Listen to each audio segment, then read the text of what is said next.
Velkommen tilbage. Igen. Ja, til vores giveaway. Vi har jo lavet en milepæl. Ja, Igen. og tak derude. Det er fedt. Ja, Det er vi glade for.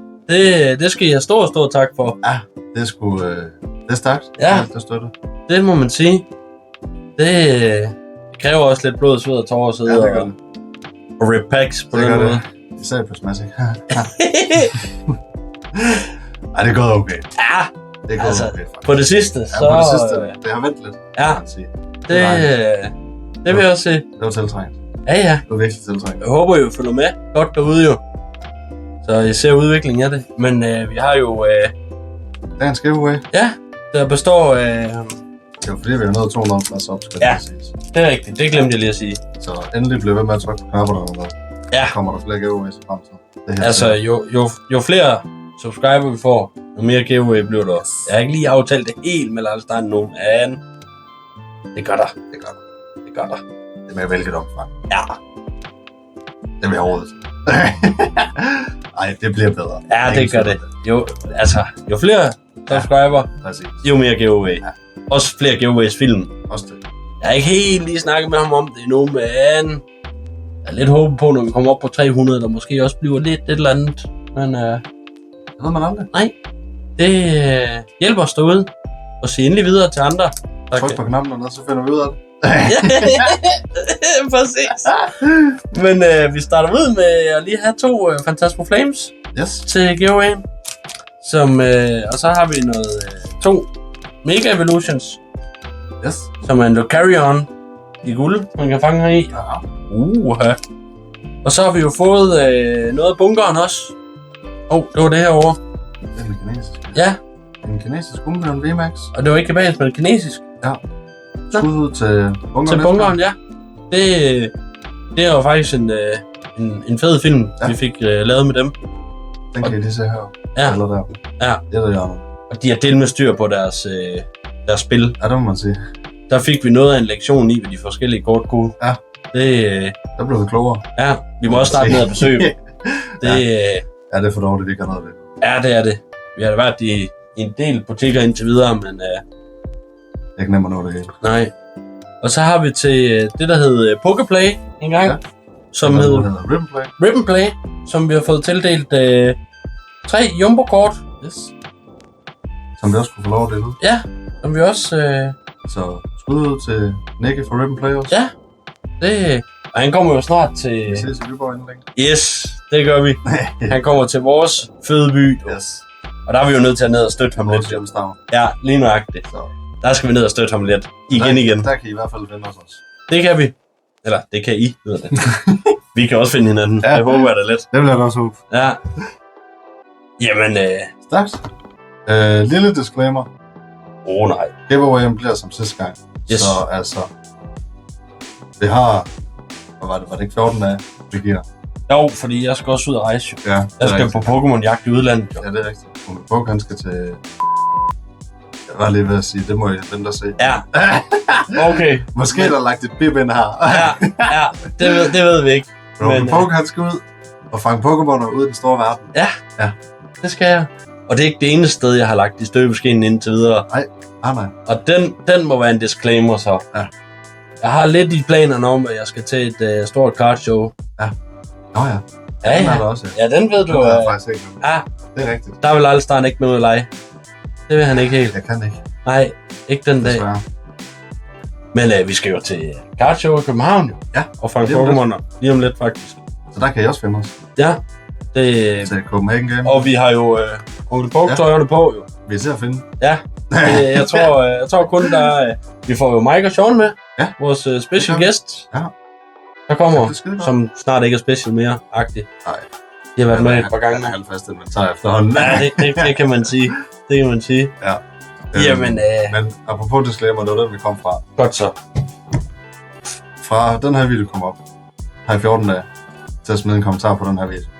Og så om 14 dage, efter den her video er lagt op, jeg er ikke lige helt sikker på, hvornår det bliver. Men det bliver meget snart.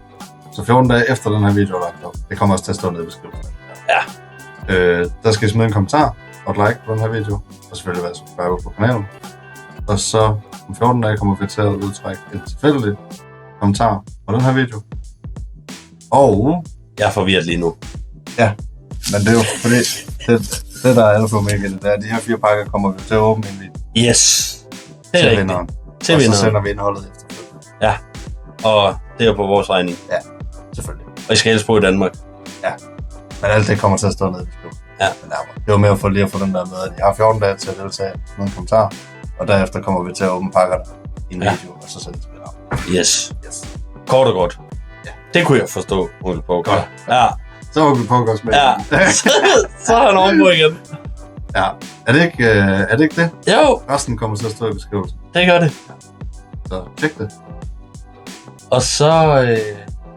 Altså, vi kan jo ikke have nogen på video. Ej, Det kan vi ikke. det... Så det der Jeg sker er helt nu... glad. Det kribler. Det kribler. Ja, jeg finder noget på den. Hvad finder du? Ui. Det er noget white flare. Ret glad til det. Ej. Ja. Ej, det glæder vi os til. Ja. Den har vi heller ikke åbnet sådan en før. Jeg finder... Det er dejligt at åbne nyt, jo. Ja.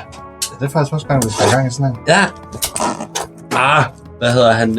Makowski, han åbnede selvfølgelig ind på bagsædet i bilen, da vi prøvede at komme til Pokergården i Roskilde. Ja.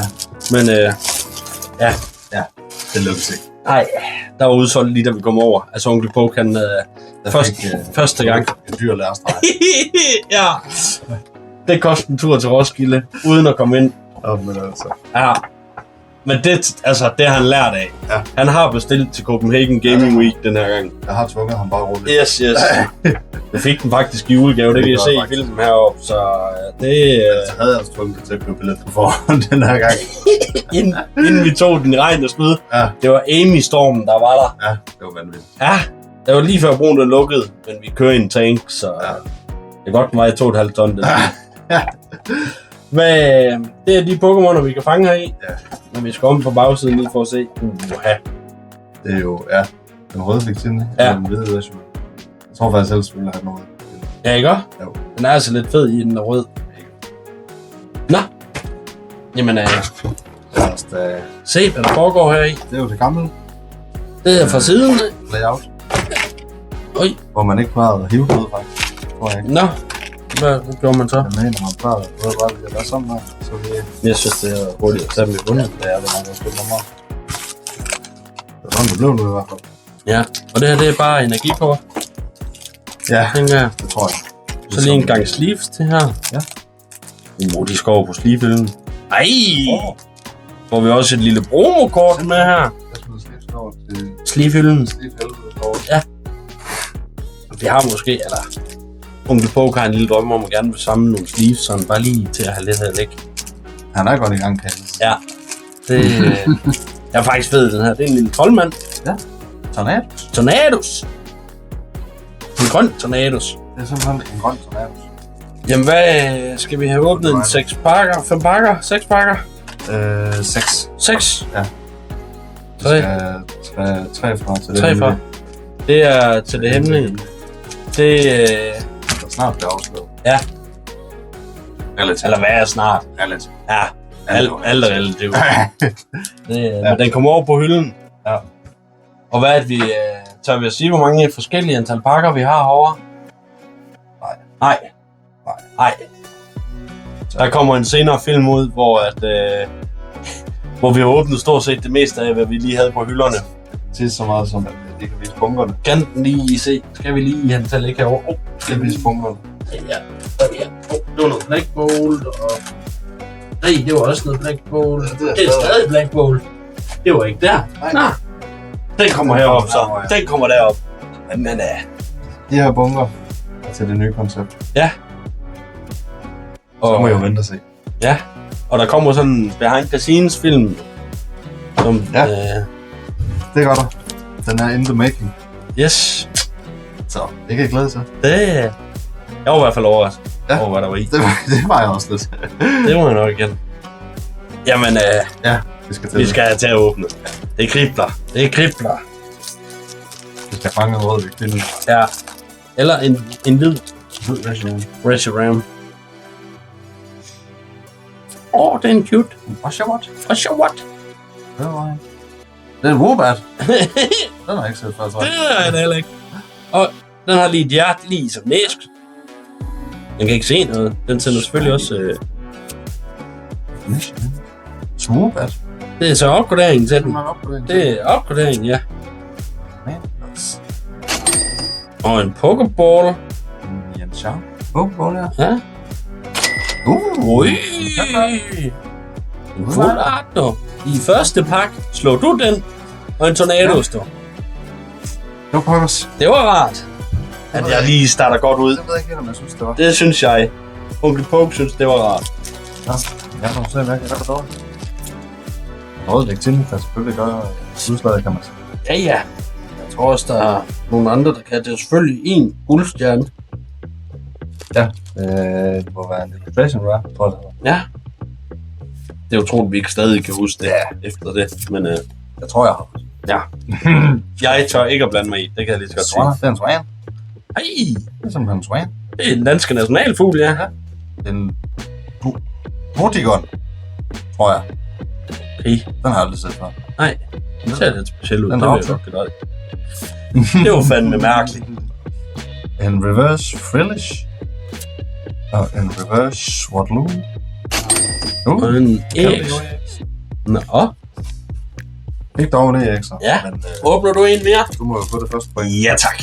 Endelig starter vi godt. Desværre. Det plejer ikke at gå sådan. Det plejer ikke at gå sådan. Det er ikke rart. Det er en dejlig følelse. Nej. Jo, En Basculin. den ser også lidt basket ud. Shellmat. Okay, sidder den lige sådan en sovseskål eller et eller andet lige stikker hovedet op. Jeg tror, det skal ligne sådan en konkyliagtig ting.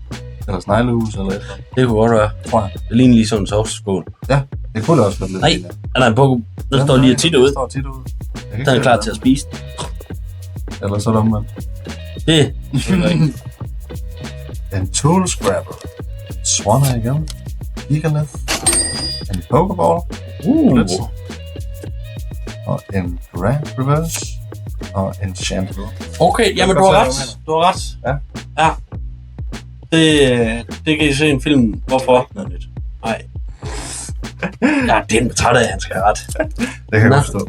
Du trækker simpelthen en Pokéball. En Pokeball. Det er simpelthen fået anden omgang. Ja. Det... Kom nu. Podcast. YouTube. Yeah. En Dino. Den har ingen øjne. Det var godt nok mærkeligt. Der er den ikke. En Deerling. Den ser hyggelig ud. Ja, det gør. Det er lige en sådan hjort, der lige springer på eng. Hvad er det for en starter? Narano. Er det det, der står? Ser lidt nu ud. Ja. Den ser, Roll. ser lidt mærkeligt ud. Fedt navn. Hvad? Okay, den ser fed ud. Sharon. Og en Pokéball. Bertha. Ja. Også. Oj. Ja, Jeg har lige lurer hernede. Og en Hydeon det var fokus. EX. Den tror onkel på, han tager igen. Jeg ved ikke, om du vil have et værdi-check. Lille lille starten, nej. Nej, Det var han ikke. nej. Han Men du kan også sige, hvis du trækker en rød Reshiram, eller nej, det er ikke en Reshiram, Rød Victini Det er eller Victini. en Reshiram. så vinder du det hele. Okay. Så vil jeg gerne give dig Okay. Så må jeg jo gøre det. det. Der er ikke andet på, nej. Simisear. Sork. Reverse Garthida. Det gør jeg ikke. Reverse Terrakion. Nej. Holo Verizon. Eller Virizion. Det var sådan helt rart. Det er en rar følelse. Skal du lige have nogle kodekort? Jeg har det skidt nu. Sådan fysisk dårligt. Kvalme. Ja. Jeg kan mærke sådan en feberagtig tilstand, der så vælter ind over mig. Jamen, så trækker jeg en rød med Trini her. Så bliver jeg glad igen. Jamen, så må vi hellere gøre det. Den er film også fin, den her. Douglas. Den er faktisk ret cute. Ja. Ej. Det kan være, vi skal have sådan en map med... En cute map. Ja. Ja. Det tror jeg også, fruen hun vil sætte pris på. Hun har jo sin... Som så ikke bare, det skal få kronen til at gøre det. Jo. Så hun kan vælge. Ja. Ja. Så kan vi vise den frem. Ja. Tror jeg bedre. Ja. Sådan 2 voksne mænd her kan jo ikke sammen på en cute map. Nej, det virker...